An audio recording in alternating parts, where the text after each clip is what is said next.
Bienvenida el doctor Gustavo Spacarotel, quien nos hablará específicamente sobre el acceso igualitario a la salud. El doctor es juez de la Cámara de Apelaciones en lo Contencioso Administrativo de la Provincia de Buenos Aires, con asiento en La Plata, vocal de la Junta Electoral de la Provincia de Buenos Aires, asesor académico del Consejo de la Magistratura de la Provincia de Buenos Aires, profesor titular de Derecho Administrativo de la Facultad de Derecho de la Universidad Católica de La Plata y profesor adjunto de Derecho Administrativo de la Facultad de Ciencias Jurídicas y Sociales de la Universidad Nacional de La Plata. Profesor de posgrado de la Maestría de Derecho Administrativo Económico de la Universidad Católica Argentina y de la Maestría de Derecho Administrativo de la Universidad Católica de La Plata. Cursó estudios de posgrado en la Universidad Complutense de Madrid y Universidad Rey Juan Carlos. Autor del libro Recursos Judiciales en el Proceso Contencioso Administrativo del capítulo Recursos en el Sistema Contencioso Administrativo del Tratado de Derecho Procesal Administrativo de la editorial La Ley, obra dirigida por el doctor Juan Carlos Castaño. Doctor Spacarotel, le damos la bienvenida y lo escuchamos muy atentamente. Muy buenos días, muy agradecido, Cintia. A ver, me parece que estamos muteados, puede ser, a ver, un segundo, acá. Ahora sí, estábamos muteados, creo. Sí, correcto. Sí. Bueno, muy bien. Muy agradecido, Cintia, por la presentación. Buenos días, realmente estoy muy complacido de estar aquí en este prestigioso Congreso Internacional de Derecho Administrativo que habitualmente organiza la Procuración de la Suprema Corte de la Provincia de Buenos Aires, en la persona del doctor Julio Conte Gran, quien agradezco, al señor decano de la Universidad del Noreste, y a María José Rodríguez, que también tiene siempre la delicadeza de invitarnos a disertar, a los prestigiosos colegas del panel, y en lo personal, realmente el homenaje a mi maestro querido Julio Comadira, con quien compartí ya hace más de 20 años la cátedra de Derecho Administrativo, con quien me inicié de la Universidad Nacional de La Plata. Realmente de Julio recibí o heredé la exigencia en la excelencia académica. Era un hombre con su rectitud, pero realmente con su profundidad jurídico-filosófica. Día a día nos incitaba a investigar, a trabajar, y de hecho mi primer trabajo publicado, que fue El principio de legalidad en los alcances del control judicial, lo hice en la revista que él dirigía por entonces. Así que hacia él y hacia su hijo Pablo, mi cariño y el homenaje. Dicho esto, vamos a abordar un tema muy importante en la esfera de la vida humana. Alain Touraine, prestigioso filósofo francés, nos dice que es la democracia sin un sistema a través del cual nos permite igualar desigualdades, ¿verdad? En el acceso a la justicia, uno de los derechos prestacionales más importantes, porque es derecho y a su vez es condición de ejercicio de otros derechos, es el derecho a la salud. Más precisamente me voy a dedicar a hablar en relación a los grupos vulnerables, porque allí transita un tema muy importante que es el de la legalidad y lo que Marcos Gómez Puente denominaba legalidad de encargo. La Constitución, el Convencional Constituyente del 94 en la República Argentina, ya en el artículo 75-23, uno siempre tiene presente el 75-24, el 75-22 de los tratados internacionales, pero el mandato iuspositivo de legalidad de encargo que se introduce en el 75-23 incluye muy puntualmente a los grupos vulnerables, adultos mayores, discapacitados, como para que allí no baste solamente el sometimiento a la legalidad, sino que hay un plus, donde hay que hacer más. Hay un mandato al legislador y a los tres poderes constituidos, donde no basta con no violar la ley, sino que es necesario elaborar cometidos, esos cometidos en los tres poderes del Estado, para hacer efectivo concretamente en favor de los grupos vulnerables esa posibilidad de igualar las desigualdades que la naturaleza o la cultura nos ha asignado en la vida.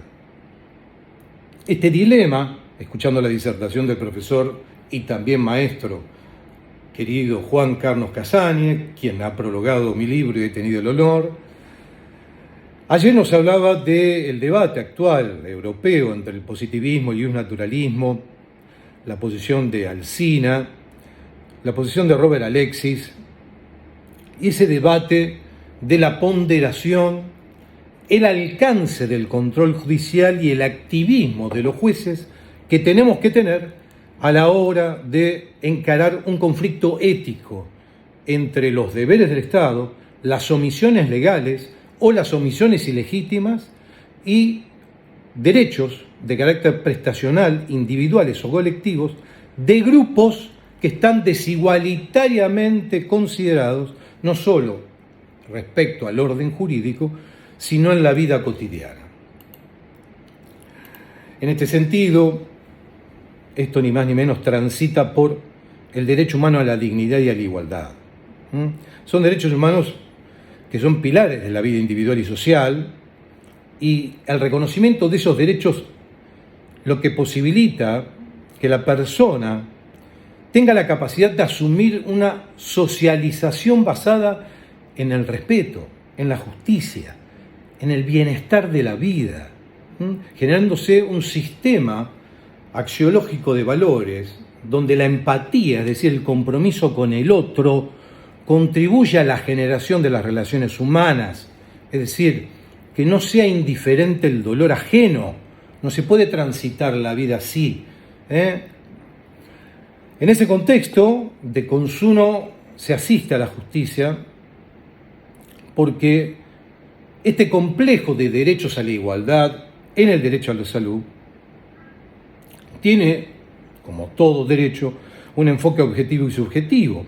Esa dimensión e importancia que se le brinda en la proyección al ser humano en el tema de los derechos humanos hace que la convencionalidad exija de los magistrados una relación de ponderación del régimen jurídico para equilibrar esas desigualdades. Estamos frente, insisto, al derecho a la salud, que es un derecho protectivo y como tal tiene interdependencia con otros derechos.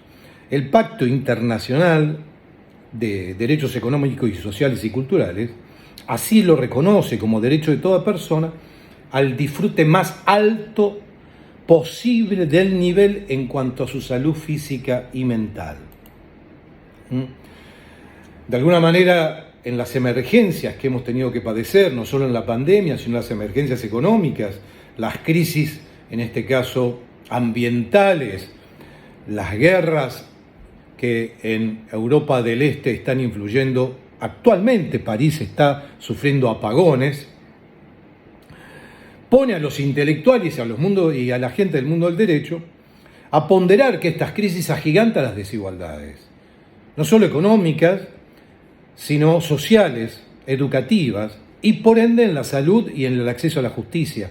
No es lo mismo el ejercicio de derechos para aquel que está consolidado con su sistema de medicina prepaga 410 o el de mayor estatus, como aquel que está desamparado, sin trabajo, sin techo y sin poder tener al Estado, que es el espejo de la nación donde mirarse, donde reflejarse. La problemática, pues entonces, que se involucra aquí es, sin duda, el derecho humano como un derecho social, el control de convencionalidad, que es un deber desde la Corte Interamericana en el caso Almonacid Arellano versus Chile del 2006, donde nos habla de la supremacía del tratado y la interpretación de la Corte Interamericana, que es obligatorio para los magistrados. Ese reconocimiento constitucional y supraconstitucional hace que la interpretación nuestra de los tribunales sea operativa y que tengamos el deber de oficio, según el caso Rodríguez Pereira, contra Ejército Argentino del 2012, de aplicar en forma directa y operativa esos mandatos convencionales. Otro dato a tener en cuenta en debate es la legitimación para su exigencia, es decir, una posición es exigir el acceso al proceso y otra muy distinta es el alcance de la titularidad del derecho que uno exige.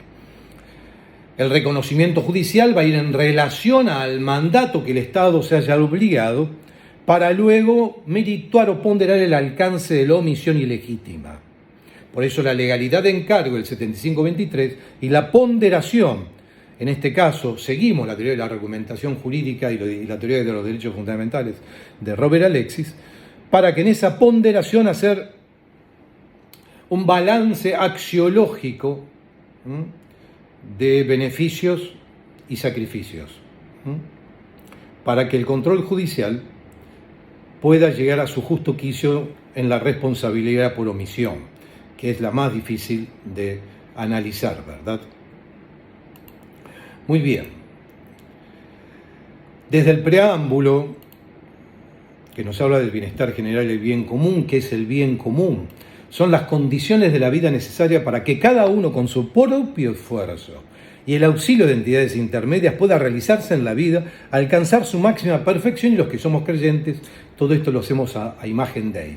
De esta manera estamos diciendo que el Estado no se obliga a garantizar la felicidad del ser humano, pero sí a generar, el Estado y los tres poderes constituidos, las condiciones para que la persona humana en sí misma, y si está aquejado por alguna dolencia en la salud, o si se encuentra entre los grupos vulnerables, el Estado tenga el deber de rango legal y supraconstitucional para que a través de los convenios internacionales, el Programa para el Desarrollo de las Naciones Unidas, se pueda hacer efectiva esa legalidad de encargo a las que nos hemos referido recientemente.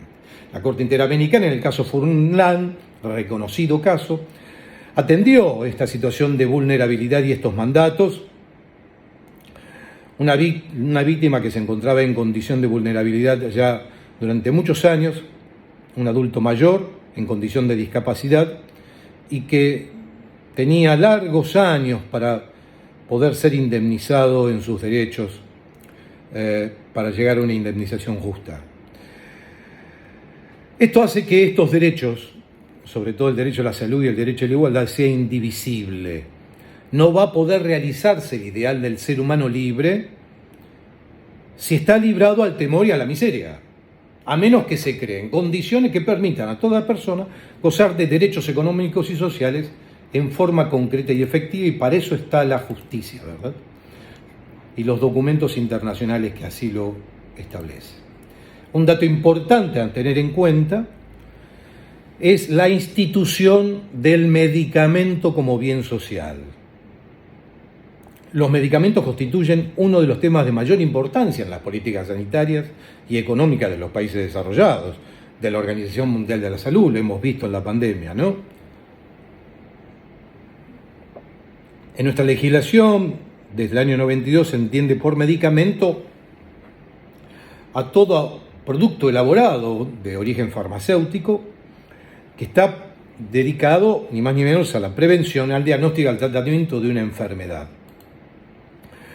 Nosotros en la Cámara Contencioso, a los 29 días del mes de marzo del 2022, una paciente femenina de 46 años que tenía un diagnóstico de artritis reumatoidea, hemos hecho lugar a un amparo para un medicamento de alto costo, mensual, inyecciones cada 15 días, sarilumab, que se le negaba reiteradamente, sobre todo la obra social guioma estatal. Vamos a hablar de los efectores y el mandato desde la justicia distributiva que tienen los tres efectores de la salud, es decir, las obras sociales de carácter público, las empresas de medicina prepaga y la administración de la salud a través de los hospitales públicos. La causa Piotti, 31885, también de junio del 2022, hemos condenado al guioma a brindar asistencia integral por enfermedad de fibrosis quística en el páncreas,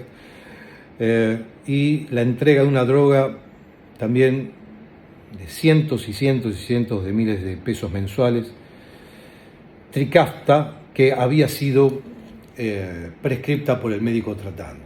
La Constitución de la Provincia de Buenos Aires, en el artículo 36, inciso 8, habla precisamente de que el medicamento, por su condición de bien social, integra el derecho a la salud. ¿Qué significa que es un bien social? ¿Qué significa que el medicamento sea un bien social? Significa accesibilidad, significa deber del Estado de proporcionar medios para su acceso en condiciones igualitarias, sin distinción de ese sistema tripartito del sistema sanitario.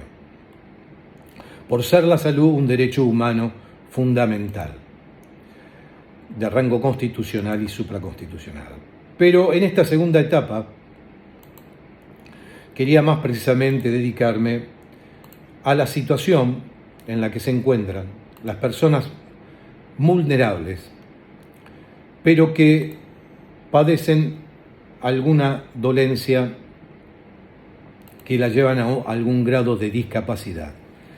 El documento fundamental es el Protocolo de San Salvador en materia de salud, más allá de la Constitución Nacional, de su preámbulo, del sistema federal argentino que habla, cada estado federal abastece el derecho a la salud, pero la política sanitaria en emergencia es de jurisdicción nacional, para unificar las 24 jurisdicciones en un plus de un programa mínimo obligatorio, un PMO, que pone a los 3 efectores en el mismo nivel.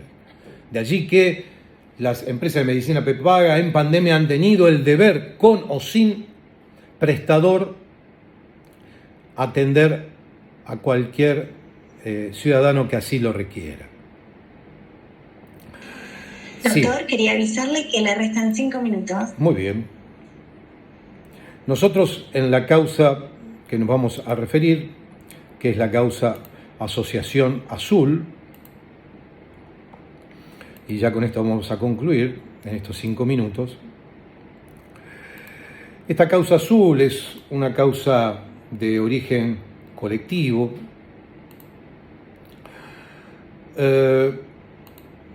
donde lo que se pide fue algo muy particular,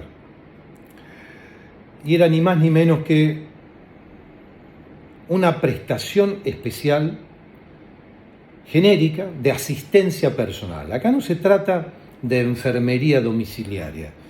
Acá no se trata de que si tenemos, por desgracia, que tener parientes próximos o no en la familia con alguna dolencia incapacitante, que la obra social le ponga asistente o enfermería para su higiene personal.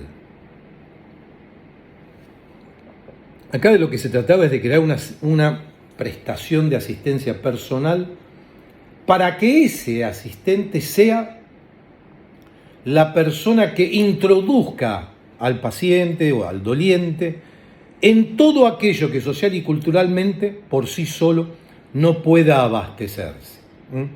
En esta causa colectiva, insisto, estaba una persona con una discapacidad grave, con una hemiplegia importante. Y teníamos como amicus curiae al Centro de Derechos Humanos de la American University de Washington College. Estaba como amicus curiae, conjuntamente con la Clínica Jurídica de la Discapacidad de la Universidad Nacional de Mar del Plata y de la Universidad Nacional de La Plata. Aplicamos directamente el Tratado sobre Derechos de las Personas con Discapacidad, que tiene mandatos concretos para la justicia en la realización. No se trata de una prestación no contemplada, no se está pidiendo la mera consagración de un tipo de prestación, sino que se está reclamando la efectividad de un derecho para que la vida de la persona vuelva a ser independiente, que sea incluido en la comunidad, fuera de cualquier política omnicomprensiva. Lo que se trata es de eliminar las barreras y reivindicar el derecho, proponiendo esta herramienta que ya está regulada en España, y así lo hemos hecho por sentencia, es decir, confiriendo y condenando a un mandato reglamentario, sin inmiscuirnos en cuestiones que tengan que ver con lo presupuestario, que seguramente esto se tendrá que asignar en el ejercicio presupuestario siguiente o posterior. ¿Por qué? Porque la Convención de los Derechos de las Personas con Discapacidad nos exige el respeto a la dignidad inherente a la autonomía individual, incluida su libertad de tomar sus propias decisiones, independiente de todos los parientes que podemos asistir. Eso hace la dignidad de la persona humana, porque la persona con discapacidad le carga molestar a la familia y es un dolor más que se acumula, el cultural y familiar, al dolor de ya tener este padecimiento que lo coloca en esta situación de desigualdad. La observación general número 5 de las Naciones Unidas así lo exige, que la discapacidad está estrechamente vinculado con factores económicos y sociales y no con cuestiones preexistentes. Y esta observación general habla de que esta promoción y facilitación y ofrecimiento de medidas son mandatos judiciales y tenemos los jueces el deber de promoverlos. Por eso no hay exceso jurisdiccional. En España, insisto, está regulado en la Ley Española 39 del 2006, que habla de la promoción a la autonomía personal y la atención a las personas en situación de dependencia, que son dependientes, ¿verdad?, y que necesitan este deber de asistencia personal. Como corolario, y ya despidiéndome entonces y agradeciendo nuevamente a mis distinguidos colegas y a la organización del Congreso y a todos los videntes por YouTube, es deber de la justicia nivelar desigualdades. Esta idea es importante porque si alguien se encuentra peor que otra persona, sin que esto se deba a su propia elección, entonces ese reclamo pasa a ser cualificado, pasa a ser especial, para ser atendido y mejorar su calidad y bienestar general. De ese modo, cuando existe un conflicto ético que subyace en todo caso judicial y aquel se presenta desigualitariamente desequilibrado, es de toda justicia colocar en su quicio el verdadero valor humano del sentido de justicia. Ya entonces hablamos de la justicia como virtud y se afirma abiertamente sobre conceptos centrales de toda teoría jurídica que ya no solo serán de bienestar, autonomía o eficiencia. Acá estamos hablando de virtud de la dignidad humana que hace a la excelencia y al florecimiento humano. Nada más, muchas gracias, que Dios los bendiga y a su disposición. Suerte a los colegas extranjeros.